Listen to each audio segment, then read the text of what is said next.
Four ridiculously scary truths that you need to know before moving to Tucson, Arizona. My name is Emilio. I'm a realtor in Tucson, Arizona, and I help active duty and veterans buy and sell their home here. And I've personally been in the service for nearly a decade now as well. And I've PCS and TDY'd around the world with pets, family, everything. So I know what it's like to be in your shoes, and I use that experience to help the buying and selling process be as smooth as possible for you. So, what are these ridiculously scary truths about moving to Tucson, Arizona?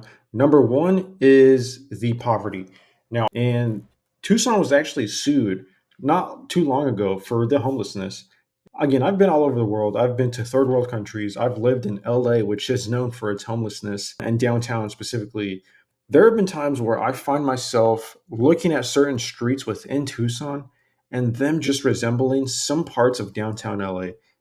Just want to make sure I'm transparent with you. And honestly, there have been times where I drive through some parts of town and the homelessness seem to congregate around the bus stops for some reason. It's just an area where you're definitely going to see them. And again, certain streets, you're going to see a lot of panhandling within certain blocks of the city. I'm sure once you come here, specifically if you come here to Davis-Monthan, if you ask, you'll definitely get the feedback of the homelessness in certain areas of the town. And this is just a concern that I think should be known, specifically if you're coming to this area. And number two is going to be the education system. Now, Tucson itself, there's particular districts within Tucson that are actually raved about.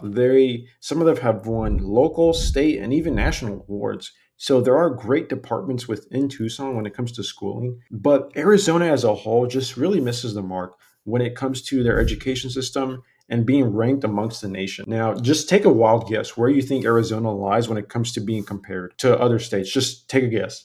You're wrong. It's usually almost dead last.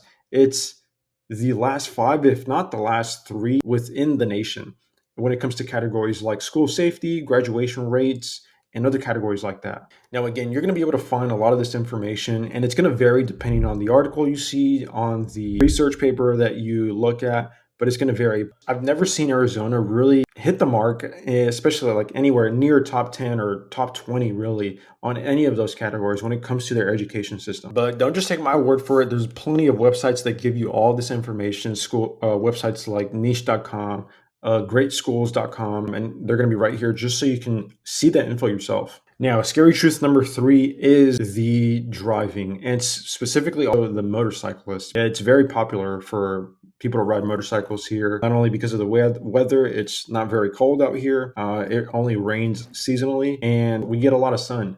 But specifically, the scary fact about this is that Tucson is ranking the fifth most dangerous city in the nation when it comes to driving. And really, for my motorcycle riders out there, I think it blows my mind that this state doesn't enforce or it's not a requirement for you to wear a helmet. There's plenty of times where I see motorcyclists without a helmet just cruising and commuting from work and back. And I think it's crazy because there's a lot of land here in Tucson, and there's miles and miles when it comes to some stretches of streets where people are just flying. They're hauling ass, going 10, 15, 20 over the speed limit.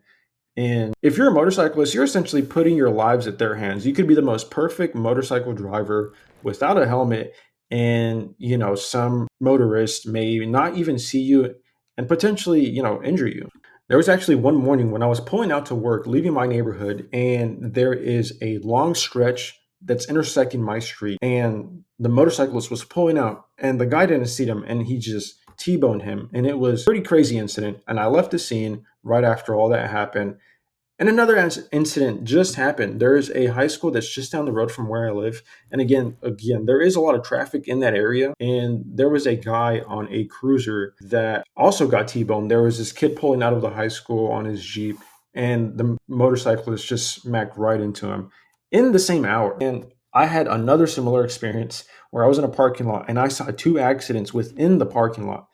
And I think it's just a combination of the roads here, the speed limits and the distance between the roads, and really the elderly people. Those two parking lot accidents that I saw, those were both involving elderly folks, and we just have a high population of them here now. Again, but I think it's a factor that includes a lot of other things. And unfortunately, every so often, definitely, especially in the summer, you do hear of motorcycle accidents and them being fatal. So It's just another scary truth that I think needs to be that people need to be aware of when it comes to Tucson. And again, I've lived in places like Los Angeles, which is also known for its traffic.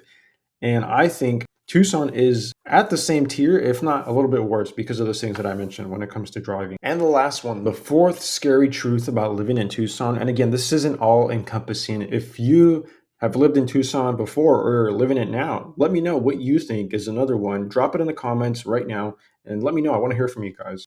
But the fourth one, I think, is the police. Now, this isn't to stir the pot. And I personally know several police, men and women here in Tucson, and they're all amazing people. And I think this is more of a systematic issue. But the response rate that I've seen that police have when it comes to certain crime, because sometimes they're just overworked and undermanned, really. I've heard of people online posting that someone was breaking into their car and police didn't respond until a few hours later. So, again, there's a lot of distance between some little neighborhoods within Tucson, but I think that's just one of the problem that needs to be highlighted really when it comes to Tucson. And there's a report that came out that ranks police departments across Arizona 1 through 15, and Arizona ranked at number 11. This isn't a jab at the actual men and women that are in the department, but I think it's just definitely a more systematic issue here because I have seen reports also that they just have a huge call volume at times. The it's just not there really for the volume of calls and support that sometimes the city actually needs. And I personally have been told by neighbors that although obviously make sure you call the police if anything ever does happen or if you ever run into any issues, but make sure you yourself are able to protect and defend yourself because sometimes, you may be placed at a lower tier if someone else calls in with a higher tier crime or, something that they're trying to report. So again, this isn't an all encompassing. I just want to be able to provide you with as much information as you can, factual information. And yes, I did give you some anecdotal stuff, personal experience. And if you do want us to help you buy or even sell here, take the next step to do that. There's going to be a link in the description to book a Zoom call. You can put a date and time that works best there for you, and we'll go over your goals. And if we're a right fit for each other, just make sure that all buying parties are in the call, whether it's your spouse, maybe a parent, or someone else that you're buying a home with. And if you're PCSing over here, reach out to me months in advance before you even come here, before you get your order, so we make sure that we get ahead of the game. And we'll be here to help you.